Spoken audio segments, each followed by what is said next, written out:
네, 매주 대표님과 함께하는 이 시간만 집중해서 들어도 부동산 투자의 기본적인 노하우는 좀 챙겨갈 수 있을 것 같습니다. 그래서 오늘은 건물주 이야기로 좀 시작을 해보려고 해요. 조물주 위에 건물주다라는 농담이 있을 정도로 내가 거주하면서 또 수익까지 가져갈 수 있는 건물주가 되는 게 꿈이다라고 말씀하시는 분들 굉장히 많으시잖아요. 그런데 그게 그렇게 어렵지 않다라는 이야기를 좀 들었어요. 어떻게 투자하면 괜찮은지 오늘 그 투자 노하우 좀 전해주세요.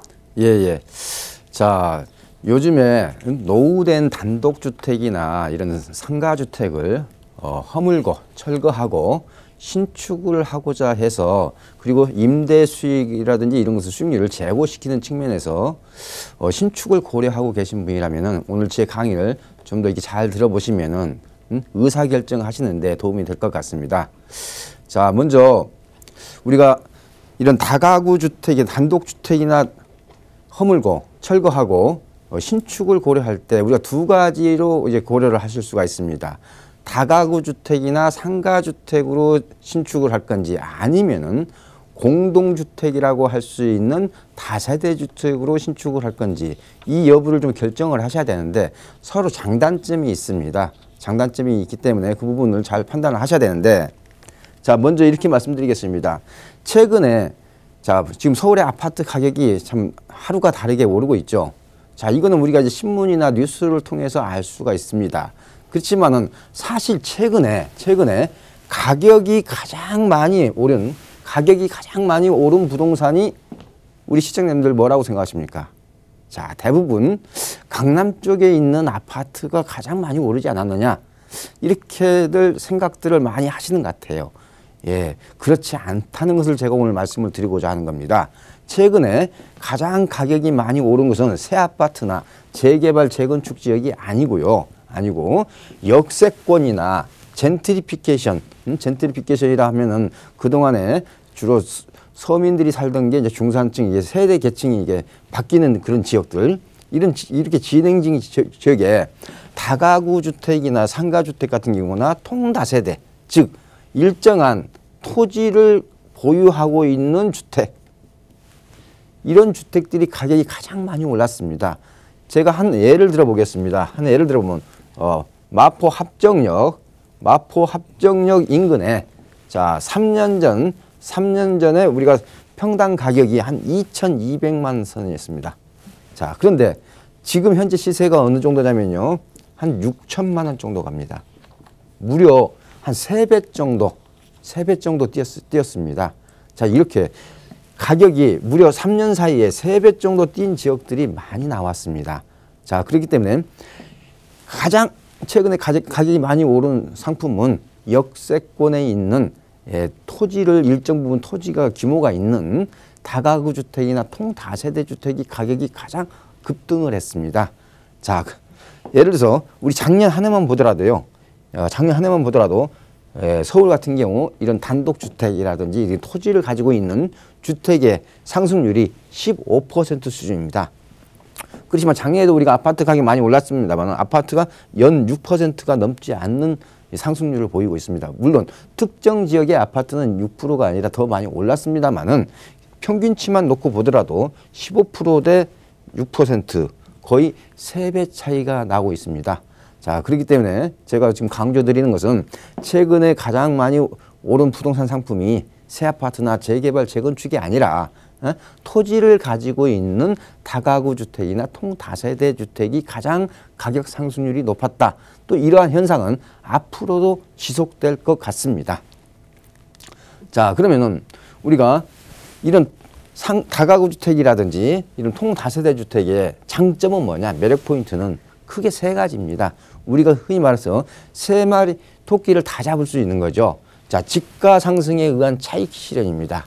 자, 상대적으로 임대 수익률은 오피스텔이나 이런 상가보다는 임대 수익률이 낮을 수는 있습니다. 그렇지만은 이 수익률이 낮은 대신에 집가 상승에 의한 차익 실현이 첫 번째 가능하다는 거고요. 두 번째는 내가 거주와 임대 수익을 동시에 실현을 하면서 직접 건물 관리까지도 할 수 있는 그런 장점이 있겠습니다. 자, 세 번째는 자, 서울에 이런 단독주택이나 다가구 주택이나 상가주택이 굉장히 희소성이 있습니다. 따라서 보유가치가 굉장히 높아지죠. 이런 희소성에 의해서 우리가 흔히 주택 유형 중에 지금 서울 같은 경우도 약 70%가 아파트입니다. 따라서 이런 희소성 측면에서 그 가치가 계속 증대가 된다는 거죠. 그렇기 때문에 우리가 지금 그동안에 우리 관심 대상에서 좀 멀었던 이런 다가구 주택이라든지 상가주택이라든지 통다세대 주택을 우리가 좀 살펴볼 필요가 있습니다. 자, 그런데 이제 노후주택을 사가지고 리모델링보다는 오히려 신축을 하고자 하시는 분들이 많아졌습니다. 자, 이랬을 때 내가 다가구 주택으로 신축을 한다고 했을 때 장단점을 좀 보겠습니다. 이런 다가구 주택이 되면은 장점은 주택이 1주택이죠. 말 그대로 단독주택이란 말이죠. 단독주택이기 때문에 주택수가 한 채밖에 될 수 없는 거죠. 또한 주차 확보 요건을 우리가 완화를 받을 수가 있습니다. 그렇지만은 기본적으로 다가구 주택이라고 하는 것은 3계층이라고 하는 층수 제한이 있다 보니까 아무래도 세대를 늘리는 데는 또 한계점도 있습니다. 그렇지만 어찌됐든 주차장 요건을 완화를 받을 수가 있기 때문에 그만큼 용적률을 제대로 찾아 먹을 수는 있겠죠. 자, 단점으로서는 자, 우리가 이런 신축을 할 때 아무래도 자기 자본이 좀 적게 투여를 하기 위해서 대출을 활용할 수밖에 없는 사람들이 대부분입니다. 이랬을 때 대출이 들어있으면은 시세대로 전세 가격을 받을 수가 없는 단점이 있겠습니다. 즉 무슨 얘기냐면요. 여러 101호, 102호, 103호 이렇게 있다면은 자, 전세 대출이라고 하는 것은 이 세 호수의 전부에 미치잖아요. 저당권이. 따라서 이런 대출이 들어있을 때는 우리가 전세를 시세대로 받지 못하는 그런 단점이 되겠고요. 그 다음에 아무래도 1주택이다 보니까 취득세율이 높겠죠. 지금 현재 취득세율이 우리가 가격 기준으로 되어 있잖아요. 6억 이하 1%, 6억에서 9억 사이 2%, 9억 초과 3% 이러듯이 취득세율이 상대적으로 높고요. 또한 종부세 대상이 될 가능성이 많겠습니다. 종부세 대상. 기준 시가가 9억 1주택 같으면 9억 이상이면 종부세 대상이 되잖아요. 그래서 종부세 대상이 될 가능성이 있다는 단점이 있겠고요. 만약에 내가 신축을 할 때는 재개발 지역이 아니었는데 좀 더 가지고 있다 보니까 재개발 지역으로 바뀌는 경우가 있을 수가 있습니다. 이때는 상당한 가격 하락이 염려가 됩니다. 자, 그리고 어떤 이제 이런 층수 제한이라든지 세대 제한이 있다는 것 또 하나의 단점이 되겠고요. 그래서 그렇지만은 1주택이라는 장점은 있다 하는 걸 말씀드리고요. 두 번째는 자, 이번에는 다가구 주택이 아니라 여기 오탑니다. 예, 다세대. 자, 우리가 흔히 말하는 빌라죠. 빌라로 신축을 할 때 어떤 장단점을 좀 살펴보겠습니다. 자, 첫 번째. 자, 우리가 전세나 월세를 시세대로 받을 수가 있다는 게 첫 번째 장점이 되겠습니다. 왜냐? 내가 101, 102, 103이 있다면은 내가 월세 놓는 집에서만 대출을 받고 나머지는 전세로 놓기 때문에 전세나 월세를 우리가 시세대로 받을 수 있다는 게 첫 번째 장점이 되겠고요. 두 번째 장점은 황금성이죠. 내가 예를 들어서 예기치 않게 돈이 필요하다면은 101호만 이게 처분이 가능하죠. 그렇기 때문에 어떤 황금성 측면에서 유리하다는 거고요. 만약에 또 임대사업을 등록을 한다면은 절세가 되겠죠. 자, 취득세, 또 보유세, 우리가 재산세라든지 종부세 합산 배제가 되겠죠. 또한 대출을 우리가 일정 부분 활용을 하다 보니까 상대적으로 적은 소액 투자가 가능하다는 그런 장점이 있습니다. 자, 단점은 뭐겠어요? 자, 임대사업을 만약에 등록을 하지 않는다면은 다주택자로서 부담이 되겠죠. 자, 그렇지만은 이 단점은 주택 임대사업자를 등록을 하면은 말끔히 해소되겠죠. 자, 그래서 제가 결론적으로 말씀드리면요. 자, 이런 다세대 주택으로 신축이 절대적으로 유리하다. 단 전제 조건은 주택 임대사업자를 등록을 한다는 전제하에서 말씀드리는 겁니다. 자, 그래서 기본적으로 임대차 경쟁력이라든지 총투자비 관점에서 다세대 주택으로 신축을 하시는 게 훨씬 더 유리하고 장점이 많다. 단 임대사업자 등록을 전제로 말씀을 드리고요. 그럼 마지막으로 이런 내가 이제 신축을 고려를 한다면은 신축 부지를 어떻게 하면은 잘 고를 거냐 하는 방법 팁 한 6가지로 요약해서 말씀 좀 드리겠습니다.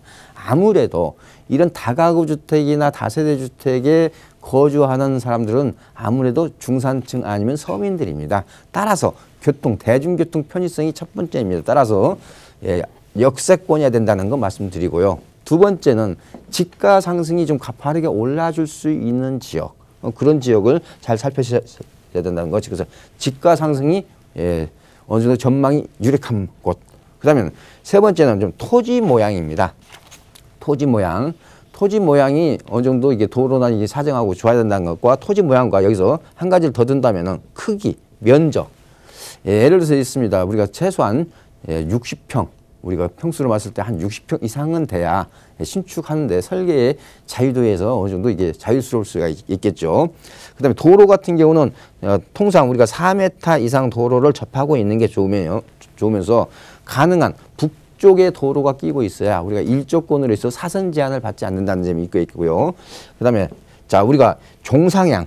지금 현재는 예를 들어서 2종 주거지역인데 3종 주거지나 준주거지역으로 바뀔 수 있다든지, 현재 준주거지역인데 상업지역으로 바뀔 수 있다든지, 이런 종상향이 기대되는 곳, 특히 서울시 2030 생활권 플랜에서 우리가 강남북 격차 해소를 위해서 강북 역세권의 용도지역을, 상업지역을 많이 늘리는 계획이 지금 현재 발표가 되어 있습니다.